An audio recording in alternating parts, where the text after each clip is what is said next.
em jogo nesse momento na saúde é uma ofensiva extraordinária não só sobre a saúde, né, mas numa perspectiva mais ampla sobre o sistema de seguridade social. É um sistema amplo que no Brasil comporta os setores da saúde, a previdência social e as políticas de assistência social. Na verdade, essa ofensiva não é de hoje, ela data desde a Constituição de 88, quando foi criado o sistema de seguridade social, quando os mesmos liberais de ontem, né, são os liberais de hoje. Alguns até são os mesmos, mas do ponto de vista de uma perspectiva ideológica. Então, o sistema que não chegou sequer a ser completamente implantado, né, lá logo no pós-88, mas ele sofreu uma ofensiva muito grande, porque ele foi considerado, à época, a grande derrota das elites econômicas e financeiras do país, né, no movimento da Constituição.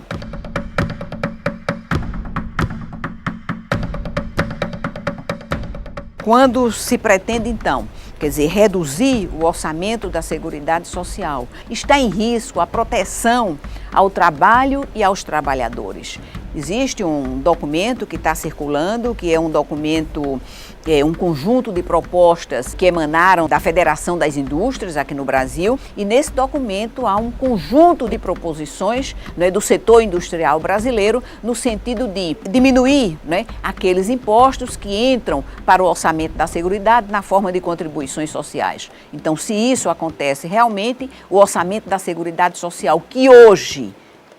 pelo menos até 2015, tem sido um orçamento superavitário, diga-se de passagem, o orçamento da Seguridade Social, dentro do qual está a Previdência Social no Brasil, é um orçamento superavitário. Ele é tão superavitário que existe uma medida de governo que foi introduzida no governo FHC,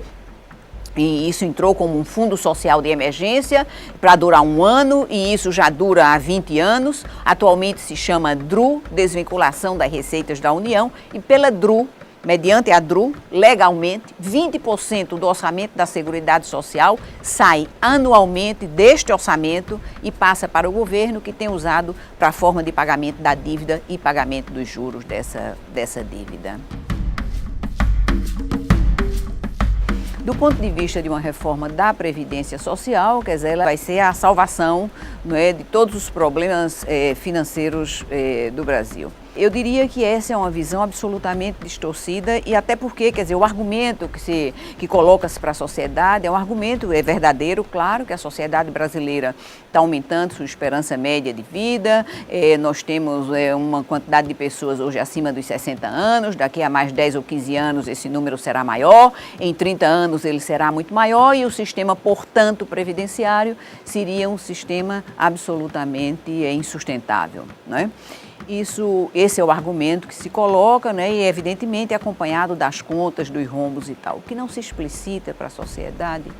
é que há um conjunto de interesses oriundos, não é, do mercado financeiro, da própria previdência complementar, seja pública e privada, no sentido de se apropriarem, não é, desses recursos. Esses recursos são recursos bastante volumosos, e há toda uma sanha desse mercado internacional para pôr a mão sobre esses recursos, no sentido agora da oferta, da venda dos planos privados de previdência social. Todas essas questões são questões que estão em jogo nesse momento, né, e que devem nos deixar de sobreaviso, até porque há uma proposição, tem aparecido, né, em todos os veículos de comunicação, a ideia de que haverá uma dissociação entre o valor do salário mínimo e